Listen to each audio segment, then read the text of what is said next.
남북 고위급 회담이 조금 전에 판문점 우리 측 지역 평화의 집에서 시작이 됐습니다. 한 달 넘도록 별다른 진전이 없었던 판문점 선언 이행과 관련해서 우리 측 통일부 장관과 북측의 조국 평화통일위원장이 만나 머리를 맞대고 있습니다. 남북회담본부에 나가 있는 취재기자 연결하겠습니다. 황혜경 기자. 네, 남북회담본부에 나와 있습니다. 자, 회담이 시작됐다고요? 네, 그렇습니다. 고위급 회담은 예정대로 오전 10시에 판문점 우리 측 지역인 평화의 집에서 시작됐습니다. 수석 대표를 맡은 조명균 통일부 장관과 북측 리선권 조국평화통일위원회 위원장은 악수를 나눈 뒤 약 20분가량 환담을 나눴는데요. 조 장관은 먼저 장관급이 거의 매달 만나서 허심탄회하게 논의하는 것 자체가 남북관계가 많은 변화가 있었다는 것을 보여주는 거라면서 남과 북이 같은 생각이기 때문에 풀지 못할 문제가 없다는 생각을 갖고 있다고 말했습니다. 이에 대해 리 위원장은 회담 횟수가 많아졌지만 내용적으로도 아주 훌륭해졌다면서 논의하는 모든 문제점들이 남북관계 개선 발전을 추동하는 회담으로 명실공히 자리 잡았다고 평가했습니다. 또 리 위원장은 지난 1월에 이어 이번에도 회담을 기자단에 실시간 공개하는 방안을 제안하기도 했습니다. 회담 시작에 앞서 리 위원장은 오늘 회담 전망을 묻는 기자들의 질문에 판문점 선언 이행을 위해 왔다면서 아주 잘 될 게 분명하다고 언급하기도 했습니다. 올해 들어 세 번째로 열리는 고위급 회담에 우리 측에서는 조명균 통일부 장관이 수석 대표로 김정렬 국토교통부 2차관과 노태강 문화체육관광부 2차관 등 5명이 참석했습니다.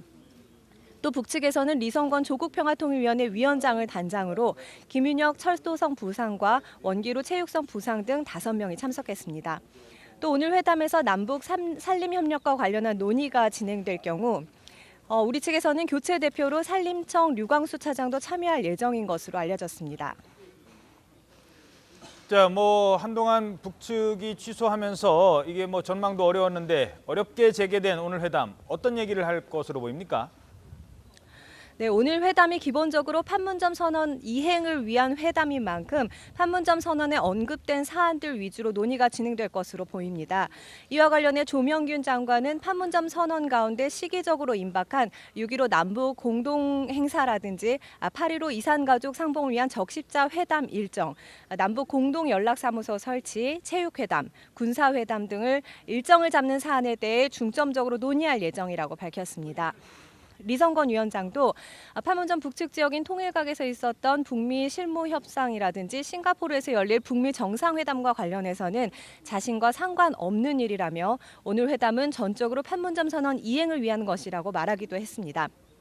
또 남북 모두 철도와 체육 관련 당국자가 대표로 나선 점으로 미뤄 동해선, 경의선 연결과 8월 자카르타 아시안게임 공동참여 방안도 테이블 위에 오를 가능성이 있습니다.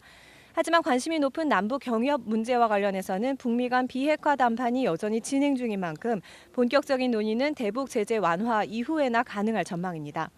특히 개성공단 재개 문제와 관련해 통일부는 오늘 회담 의제는 아니라면서 북핵 상황이 진전된 이후에나 논의가 가능하다는 입장을 밝히기도 했습니다.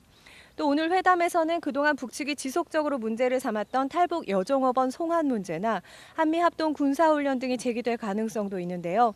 이에 대한 우리 정부의 입장이 바뀐 게 없는 상황이라 만약 북측이 이를 문제 삼을 경우 다른 사안에 대한 논의가 지장을 받을 수도 있습니다. 다만 이번 회담이 양국 정상 간 합의에 의해 열린 자리이기 때문에 진행에 차질을 빚을 만큼 강도가 높지는 않으리란 전망이 우세한데요. 구체적인 상황은 오전 회담이 끝난 다음에야 윤곽이 드러날 것으로 보입니다. 지금까지 남북회담본부에서 YTN 황혜경입니다.